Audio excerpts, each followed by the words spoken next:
BNP ভারপ্রাপ্ত chairman Tarique Rahman বলেছেন, অতীতেও ধ্বংসের কিনারা থেকে দেশকে রক্ষা করেছে বিএনপি, এবারও তার ব্যতিক্রম হবে না। সামনে কঠিন সময়, তাই সবাইকে ঐক্যবদ্ধ থাকার আহ্বান জানান তিনি। বগুড়ার আজিজুল হক কলেজে জুলাই শহীদদের স্মরণে ডিজিটাল স্মৃতি স্তম্ভ উদ্বোধনী অনুষ্ঠানে ভার্চুয়ালি যোগ দিয়ে তারেক রহমান এসব কথা বলেন। প্রতিনিধি লতিফুল করিমের তথ্যচিত্রে ইউসুফ আলীর রিপোর্ট। ডিজিটাল জুলাই স্মৃতিস্তম্ভ উদ্বোধন উপলক্ষে বগুড়ার আজিজুল হক কলেজে এ অনুষ্ঠানের আয়োজন। করব কাজ, গড়ব দেশ, সবার আগে বাংলাদেশ। বিএনপির ভারপ্রাপ্ত চেয়ারম্যান তারেক রহমান বলেন, দেশে অস্থিরতা তৈরি করতে ষড়যন্ত্র করছে একটি মহল। সামনের দিনগুলো আমাদের খুব ভালো দিন নয়, কিন্তু দেশের অর্থনৈতিক অবস্থা ভেঙে পড়েছে। দেশের বিভিন্ন জায়গায় বিভিন্ন রকম অরাজকতা শুরু হয়েছে বা কেউ কেউ করার চেষ্টা করছে। কাজেই এইগুলো সম্পর্কে আমাদেরকে সজাগ থাকতে হবে, সকলকে এখন ঐক্যবদ্ধ থাকতে হবে। সেটি আমরা বিএনপির নেতাকর্মীরাই হই, সেটি অন্য দলের নেতাকর্মী যারা গণতন্ত্রে বিশ্বাস করে। তিনি বলেন, মুক্তিযোদ্ধা ও জুলাই বিপ্লবে অংশ নেয়াদের সম্মান রক্ষা করতে হলে সম্মিলিতভাবে কাজ করতে হবে।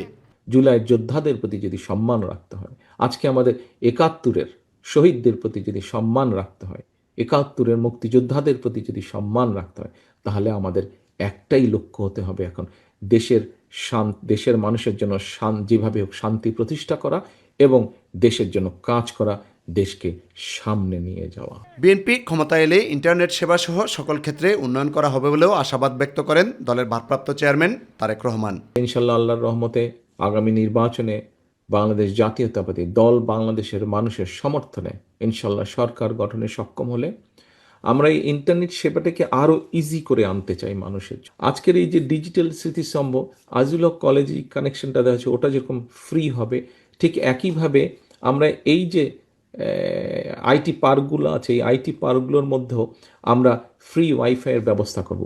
ইউসুফ আলী, মাই টিভি। ত্রয়োদশ জাতীয় সংসদ নির্বাচনে বগুড়া ৬ ও ৭ সংসদীয় আসনের বিএনপির চেয়ারপারসন বেগম খালেদা জিয়া ও ভারপ্রাপ্ত চেয়ারম্যান তারেক রহমানের পক্ষে মনোনয়ন ফর্ম সংগ্রহ করেছে বগুড়া জেলা বিএনপি। দুপুরে বগুড়া রিটার্নিং অফিসারের কার্যালয় থেকে বগুড়া ৬ সংসদীয় আসনে তারেক রহমান ও বগুড়া জেলা নির্বাচন অফিস থেকে বগুড়া ৭ সংসদীয় আসনে বেগম খালেদা জিয়ার পক্ষে পৃথকভাবে মনোনয়ন ফর্ম সংগ্রহ করা হয়। এই সময় উপস্থিত ছিলেন বিএনপি চেয়ারপারসনের উপদেষ্টা হেলালুজ্জামান তালুকদার, বগুড়া জেলা বিএনপি সভাপতি রেজাউল করিম বাদশাহ, সাধারণ সম্পাদক মোশাররফ হোসেন সহ নেতৃবৃন্দ।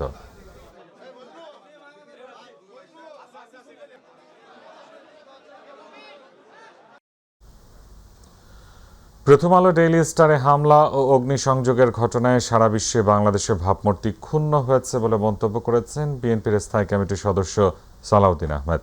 সরকারের দুর্বলতার কারণেই আইনশৃঙ্খলা পরিস্থিতির অবনতি হয়েছে বলেও জানান তিনি। রাজধানীর একটি ৫ তারকা হোটেলে বিএনপির ভারপ্রাপ্ত চেয়ারম্যান তারেক রহমানের ঐতিহাসিক স্বদেশ প্রত্যাবর্তন দিবস উপলক্ষে গণমাধ্যমের শীর্ষ ব্যক্তিদের সঙ্গে আয়োজিত মতবিনিময় সভায় সালাউদ্দিন আহমেদ এই কথাগুলো বলেন।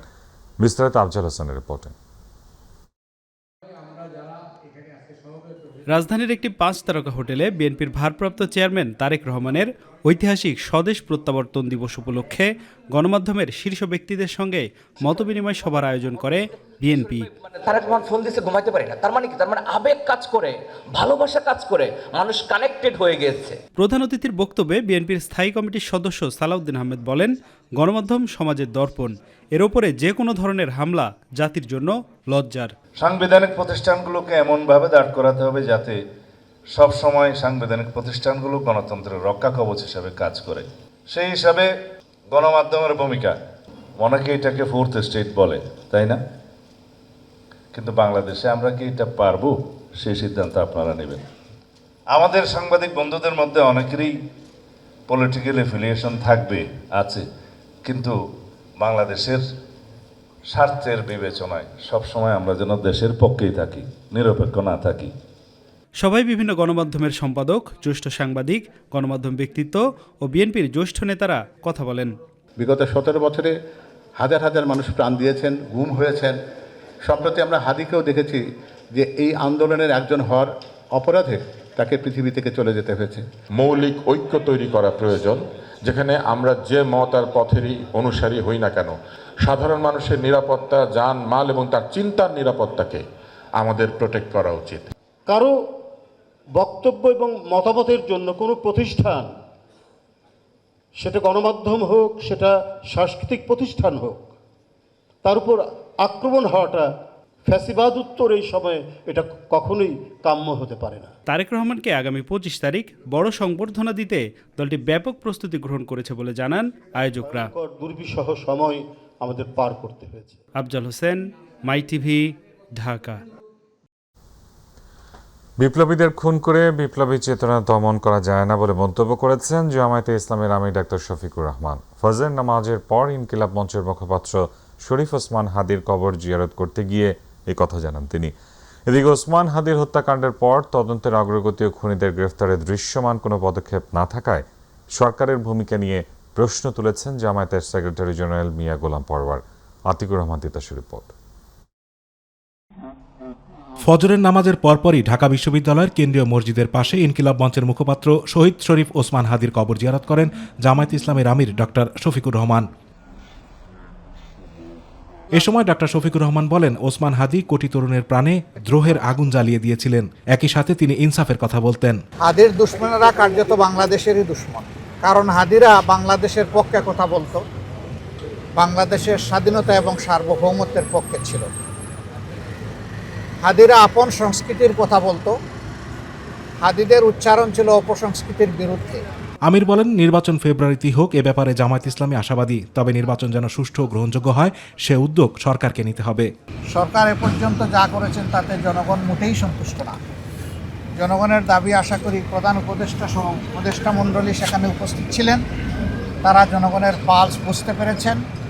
জনগণের পার্সের প্রতি সম্মান দেখিয়ে অতি দ্রুত সমস্ত সন্দেহ সংশয়ের বাইরে এসে খুনিদেরকে গ্রেপ্তার করতে হবে এবং আইনের আওতায় আনতে হবে। এদিকে মগবাজারের আলফালা মিলনায়তনে পৃথক এক অনুষ্ঠানে দলটির সেক্রেটারি জেনারেল অধ্যাপক মিয়া গোলাম পরওয়ার বলেন, শরীফ ওসমান হাদির হত্যাকাণ্ডের তদন্তের অগ্রগতি ও খুনিদের গ্রেপ্তারে দৃশ্যমান কোনো পদক্ষেপ নেই। দায়িত্ব পালনে ব্যর্থ হন, জাতির কাছে বলেন তার দায়িত্ব থেকে তাকে অব্যাহতি দেন, তার জন্য শাস্তির ব্যবস্থা করেন। আসমানের মতো অকুতভয় মৃত্যু ভয়হীন মৃত্যুঞ্জয়ী বীরেরা বিদায় নিয়ে যাবে, আর আমাদের হাজার হাজার কোটি টাকার খাজনা ট্যাক্সের পয়সায় বেতন খেয়ে গাড়ি বাড়ি নিয়ে চাকরি করবেন, এটা জনগণ কখনো মেনে নিতে পারে না। আতিকুর রহমান তিতাস, মাই টিভি। নির্বাচনী পরিবেশ বিঘ্নিত হয় এমন কোনো আচরণ বরদাস্ত করা হবে না। আবারও যৌথ বাহিনীর অভিযান শুরু হবে বলে জানিয়েছেন নির্বাচন কমিশনার মোহাম্মদ আবুল ফজল মোহাম্মদ সানাউল্লাহ। বিকেলে আইন শৃঙ্খলা পরিস্থিতির সার্বিক অবস্থা পর্যালোচনা সংক্রান্ত সভা শেষে তিনি এসব কথা জানান।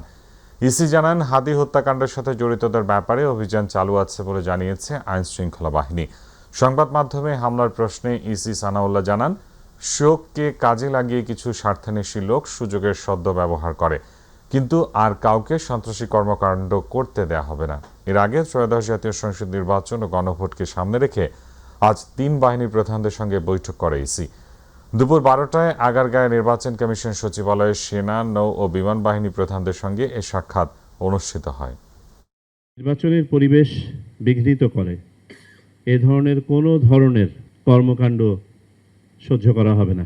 বাহিনী সমূহকে কঠোর নির্দেশনা দেওয়া হয়েছে যে নির্বাচনের পরিবেশ ক্ষতি করে এই ধরনের কর্মকাণ্ড নিরুৎসাহিত করতে এবং প্রয়োজনে বাধা দিতে যা করা প্রয়োজন তা তারা করবেন। এখন থেকে মাঠ পর্যায়ে যৌথ বাহিনী অপারেশন পুনরায় চালু হবে। সেই যৌথ বাহিনীর অপারেশনের অন্যতম লক্ষ্য হবে অবৈধ অস্ত্র ও গোলাবারুদ উদ্ধার, সন্ত্রাসীদের গ্রেপ্তার এবং আইনের আওতায় নিয়ে আসা এবং সার্বিকভাবে সাধারণ মানুষের মাঝে, ভোটারদের মাঝে, প্রার্থীদের মাঝে, দলগুলোর মাঝে একটা আস্থার পরিবেশ তৈরি করা। নয়াদিল্লি থেকে পাঠানো প্রেস নোটকে বাংলাদেশ সম্পূর্ণভাবে প্রত্যাখ্যান করেছে বলে জানিয়েছেন পররাষ্ট্র উপদেষ্টা তৌহিদ হোসেন। তিনি জানান, ভারতের দাবি অনুযায়ী নয়াদিল্লির বাংলাদেশ দূতাবাসের নিরাপত্তা বেষ্টনী ভাঙার চেষ্টা হয়নি, বরং 20-25 জন যুবক স্লোগান দিয়েছে। তবে ভারতের প্রেস নোটে এই বিষয়টি সহজভাবে উপস্থাপন করা হয়েছে, যা বাংলাদেশ পুরোপুরি গ্রহণ করছে না। তিনি আরও বলেন, দূতাবাসের ভেতরে থাকা কর্মকর্তারা নিরাপত্তার শঙ্কা অনুভব করেছেন। পরিস্থিতি খারাপ হলে দূতাবাসের কর্মকর্তাদের সীমিত করার পদক্ষেপ নিতে পারে বাংলাদেশ। সম্পূর্ণ প্রত্যাখ্যান করি এই জন্য যে বিষয়টি যত সহজভাবে উত্থাপন করা হয়েছে আসলে অত সহজ না।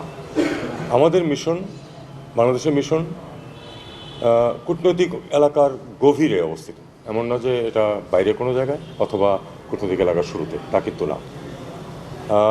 তারা বলছে 20-25 জনের একটা দল হতে পারে, হয়তো একটু কম বেশি হতেও পারে সংখ্যা, কিন্তু সেটা কথা না। 25 জনের একটা হিন্দু চরমপন্থী সংগঠনের 25 বা 30 জনের একটা দল এত দূর পর্যন্ত আসতে পারবে কেন একটা স্যানিটাইজড এলাকার মধ্যে?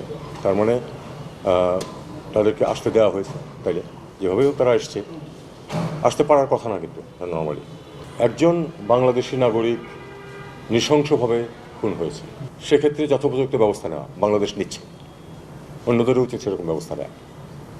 কাজেই এটা গ্রহণযোগ্য না যেভাবে এটাকে উপস্থাপন করা হয়েছে। আমরা মনে করি যে এটা নর্মালি যে সিকিউরিটির যে নিয়মকানুন আছে সেটা এখানে ঠিক মতো পালিত হয়নি। উসমান হাদির উপর গুলি চালানো ফয়সালের ভারতে পালিয়ে যাওয়ার ঘটনা প্রচার কৌশল হতে পারে বলে জানিয়েছেন অতিরিক্ত আইজিপি রফিকুল ইসলাম। বিকেলে সচিবালয়ে এক জরুরি সংবাদ সম্মেলনে তিনি জানান, অপরাধী শনাক্তে বিচ্ছিন্নভাবে গোয়েন্দারা কাজ করে যাচ্ছেন। তবে সে যে দেশের বাইরে চলে গেছে এমন নির্ভরযোগ্য তথ্য পাওয়া যায়নি। অনেক সময় অপরাধীদের অবস্থা নিয়ে বিভ্রান্তি ছড়ানো হয়। আর ডিবি প্রধান শফিকুল ইসলাম জানান, হাদির হত্যাকারীদের ধরতে অভিযান চলছে, গুরুত্ব দিয়ে তদন্ত করছে আইন শৃঙ্খলা বাহিনী।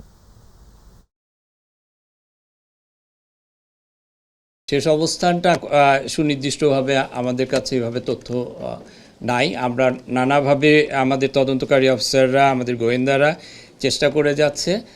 আর যেটা আপনি বলেছেন যে উনি সে আসামি বর্ডার পার হয়ে চলে গেছে কিনা, এই বিষয়টা আমাদের কাছে সুনির্দিষ্ট তথ্য। আমরা এখনো কনফার্ম হতে পারিনি যে সে হয়ে চলে গেছে। দক্ষিণ সুদানে জাতিসংঘ শান্তিরক্ষা মিশনের সন্ত্রাসীদের ড্রোন হামলায় শহীদ 6 বাংলাদেশি সেনা সদস্যের জানাজা ঢাকা সেনানিবাসের কেন্দ্রীয় মসজিদে তাদের জানাজার নামাজ অনুষ্ঠিত হয়েছে। জানাজা শেষে শহীদ শান্তিরক্ষীদের মরদেহে রাষ্ট্রপতি ও প্রধান উপদেষ্টার পক্ষ থেকে শ্রদ্ধা জানানো হয়। এরপর একে একে 3 বাহিনীর পক্ষ থেকে শহীদদের কফিনে শ্রদ্ধা জানানো হয়। এরপর শহীদ 6 সেনা সদস্যের মরদেহ হেলিকপ্টার যোগে নিজ নিজ জেলার উদ্দেশ্যে রওনা দেয়। আফজাল হোসেনের রিপোর্ট।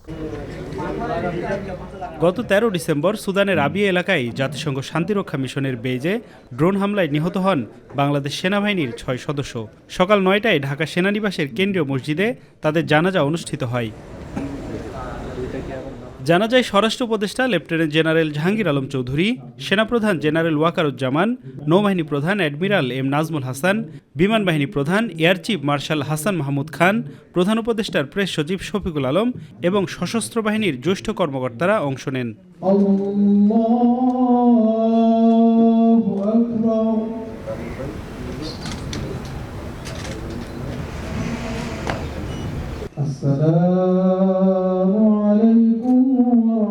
জানাজা শেষে নিহত সেনা সদস্যদের স্বজনরা সবার কাছে দোয়া ও ক্ষমা চান। আমার বটগাছ ছিল কিন্তু এখন আর নাই, এমন ঝড়ে ভেঙে চুরমার হয়ে গেল রে বাবা, আল্লাহর কাছে আমি কি কথা বলবো। 16 বছর থেকে এই সেনাবাহিনীতে কাজ করে আছেন। আমি চলার পথে যদি কারো মনে কষ্ট দিয়ে থাকেন তাকে আল্লাহর হস্তে সবাই মাফ করে দেবেন। যে নারীর স্ত্রী নাই, পৃথিবীতে তার আর কিছু নাই, তার জন্য এই পৃথিবীটা অন্ধকার। এই জন্য আমার বোন আজ বিধবা হয়ে গিয়েছে, আমার বাগনা বাবা হারা হয়েছে। আপনারা তাদের প্রতি সবসময় দৃষ্টি রাখবেন, তাদের সুখে দুঃখে খবর নেবেন। আমার ভাতিজার জন্য সকালের কাছে দোয়া চাচ্ছি, সেজন্য ব্যস্তবাসী হয়। জানাজার আগে নিহত 6 শান্তিরক্ষীর সংক্ষিপ্ত জীবনী পাঠ করা হয় এবং তাদের রুহের মাগফিরাত কামনা করে বিশেষ মোনাজাত করা হয়। এরপর সামরিক রীতি অনুযায়ী তাদের রাষ্ট্রীয় সম্মান জানানো হয়। পরে হেলিকপ্টার করে মরদেহ নাটোর, কুড়িগ্রাম, গাইবান্ধা, রাজবাড়ী ও কিশোরগঞ্জে নিজ নিজ বাড়িতে পাঠানো হয়। আফজাল হোসেন, মাই টিভি, ঢাকা। মহান মুক্তিযুদ্ধের ডেপুটি চিফ অফ স্টাফ ও সাবেক বিমান বাহিনী প্রধান এয়ার ভাইস মার্শাল এ.কে খন্দকারের জানাজা সম্পন্ন হয়েছে। দুপুরে বিমান বাহিনী ন্যাশনাল প্যারেড গ্রাউন্ডে জানাজা অনুষ্ঠিত হয়। জানাজায় অন্তর্বর্তী সরকারের প্রধান উপদেষ্টা অধ্যাপক মোহাম্মদ ইউনূস, ৩ বাহিনীর প্রধান, উপদেষ্টা মণ্ডলীর সদস্য সহ সামরিক বেসামরিক কর্মকর্তারা উপস্থিত ছিলেন। এর আগে এ.কে খন্দকারের মরদেহে রাষ্ট্রীয় সালাম প্রদান করা হয়। সাইদুর রহমান আবিরের রিপোর্ট। মুক্তিযুদ্ধের উপসেনাপতি, সাবেক বিমান বাহিনী প্রধান ও সাবেক মন্ত্রী এ.কে খন্দকার বীরুত্তমের জানাজা দুপুর ২:৩০টায় জাতীয় প্যারেড গ্রাউন্ডে অনুষ্ঠিত হয়। এর আগে রাষ্ট্রীয় মর্যাদায় অনুষ্ঠিত হয় ফিউনারেল প্যারেড। জানাজায় প্রধান উপদেষ্টা ডক্টর মোহাম্মদ ইউনূস, ৩ বাহিনীর প্রধানসহ উচ্চপদস্থ সামরিক ও বেসামরিক কর্মকর্তারা অংশ নেন। জানাজার আগে এ.কে খন্দকারের ছেলে জাফরুল্লাহ করিম খন্দকার সংক্ষিপ্ত বক্তব্য রাখেন। আমার বাবা যদি কাউকে কোনোদিন মনে আঘাত দিয়ে থাকেন, প্লিজ ওনাকে মাফ করে দেবেন। আর কেউ যদি আব্বার কাছে কিছু পাওনা থাকে, নিশ্চয়ই আমাকে, আমার বোনকে মাতুনা ও আমার ভাই আরেফকে আপনি যোগাযোগ করবেন। জানাজা শেষে রাষ্ট্রপতি মোহাম্মদ শাহাবুদ্দিনের তরফে তার সামরিক সচিব মেজর জেনারেল মোহাম্মদ আদিল চৌধুরীর প্রয়াতের কফিনে পুষ্পার্ঘ্য অর্পণ করেন। এরপর প্রধান উপদেষ্টা ডক্টর মোহাম্মদ ইউনূস কফিনে শ্রদ্ধা জানান। পরে একে একে শ্রদ্ধা জানান মুক্তিযুদ্ধ বিষয়ক উপদেষ্টা ফারুক-ই আজম, সেনাবাহিনী প্রধান জেনারেল ওয়াকারুজ্জামান, নৌবাহিনী প্রধান অ্যাডমিরাল এম নাজমুল আহসান এবং বিমান বাহিনী প্রধান air chief marshal Hasan Mahmud Khan. এরপর বিমান বাহিনীর একটি ফ্লাইপাস্টের মাধ্যমে এ.কে খন্দকারের প্রতি সম্মান জানানো হয়।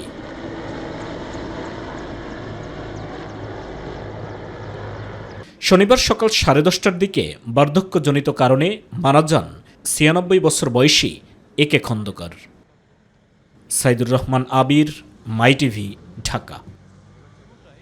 আওয়ামী লীগের শাসন আমলে ১৪ জনকে গুমের পর টিএফআই সেলে নির্যাতনের মানবতা বিরোধী অপরাধের মামলায় শেখ হাসিনা ও ১১ সেনা কর্মকর্তা সহ ১৭ জনের বিরুদ্ধে আনুষ্ঠানিক অভিযোগ গঠনের আদেশ দিন আগামী মঙ্গলবার।